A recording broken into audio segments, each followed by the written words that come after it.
I got two stories that I wanted to talk about. First story coming from a man who is a member of the ZCC church who had to flee his country, Swaziland, coming to South Africa. And according to the Swazi newspaper, they are saying that he found refuge in South Africa. And that's the subject matter that I want to root this entire subject on. A different story, as you might see it in the title, a girlie from the Shepherd Bushiri's church.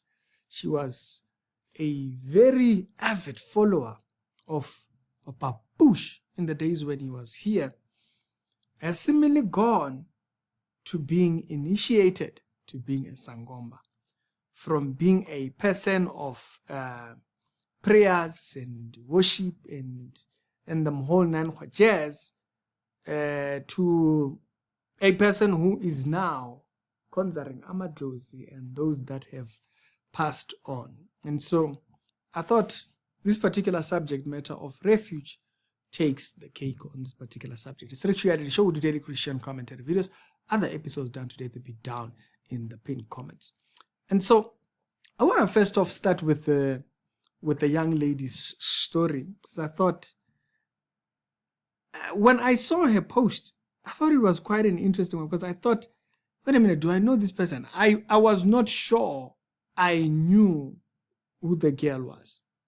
But I was like, hi man, this face she looks like someone I might have seen somewhere. I just thought, she looks like someone I might have seen somewhere or something.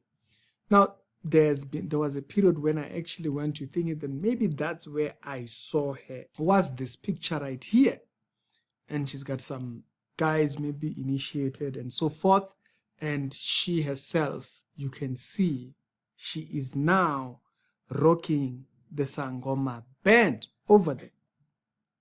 So when I saw that picture, I was like, wait a minute, I think I know this lady. And I like, apart from her being the very same lady, the name is Tando or something, can't remember exactly. I was like, nah, this is her. So only to look at the page, and this is the pictures that I saw. So it's not, with African spirituality and all this Ubungoma, what, and all these things, there is this side of people that don't use bones, or they say that they use Izitunywa and all those kind of things. And so what you tend to find is that they claim to use water and all those type of things. And she came from a church which actually had that, I guess maybe it just lined up with all of that. Even on a page, she had at one point, I think the previous day from the time when I'm filming this, had posted this saying Istunya on a thing, and she had Joko there and thing. You like, oh, okay, so you can kind of see there, and then she has Stunya, which is that whole thing of the angel that some Sangomas who are not using bones but using the spirits and whatnot go to. Mostly people that want to be religious while doing the spiritual, this African spiritual thing, ancestors and whatnot, they go this route. The ones who want to just worship the ancestors, whichever way you put it, they go bones and the whole nanhwajes. But then there's these ones who want to mix religion and thingy. It just becomes a whole mishmash. So those ones, they go the route of Izitunywas and all them type of things. At one point, you'll hear her singing a song for the ancestors. Like, for example, this particular post that you see here was a song she was singing or to the ancestors. And that particular song says,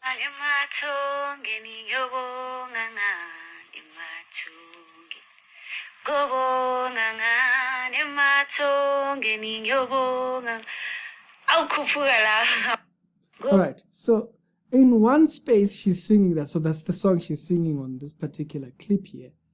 But then you go a couple of clips below that, on this one, Utando is in some type of an environment that sounds like she's in a church. And this is what is happening there.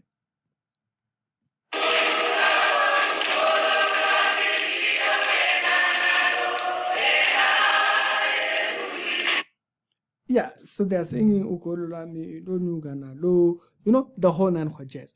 And so at one point, she's singing songs to the Bongaring of Itonga.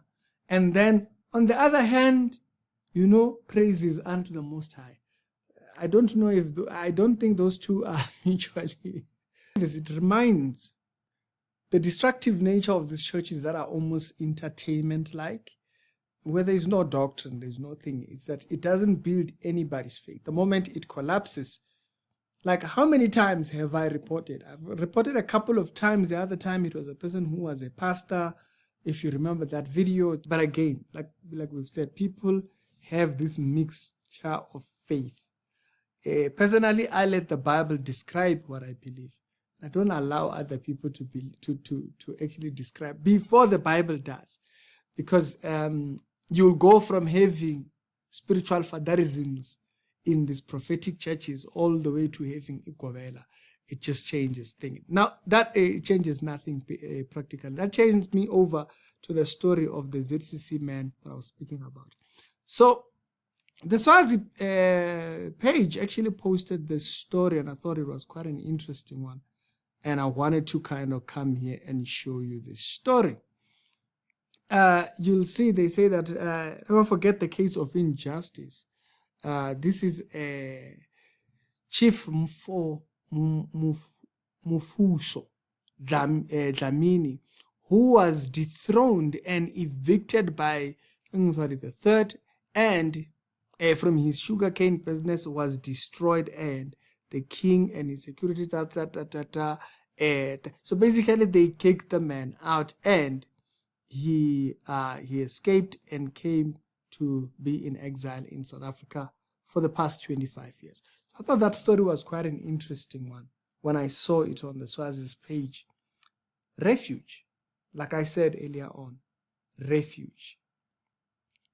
If we don't really define what is our refuge, if trouble comes, what's my refuge? If difficulty comes, what's my refuge?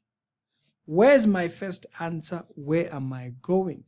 I think these things are important to describe. They are important to sit down and really question yourself.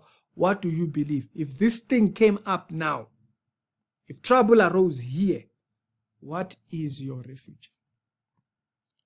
Because you can encounter different type of issues, and different people will interpret that very same thing differently.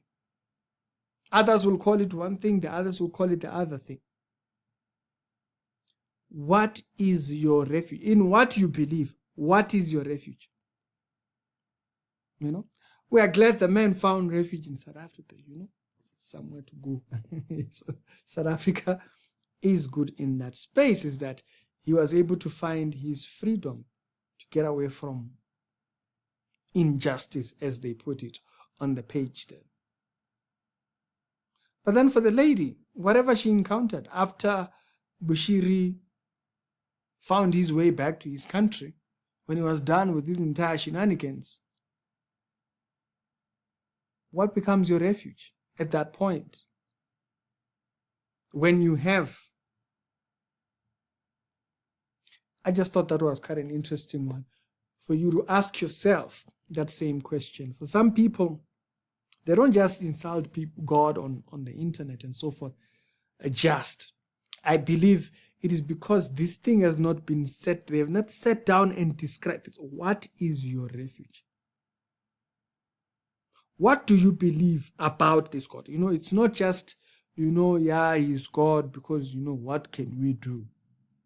But what do you really believe is your refuge? When trouble, if something struck now, you didn't have anyone to call, where is your first place to go?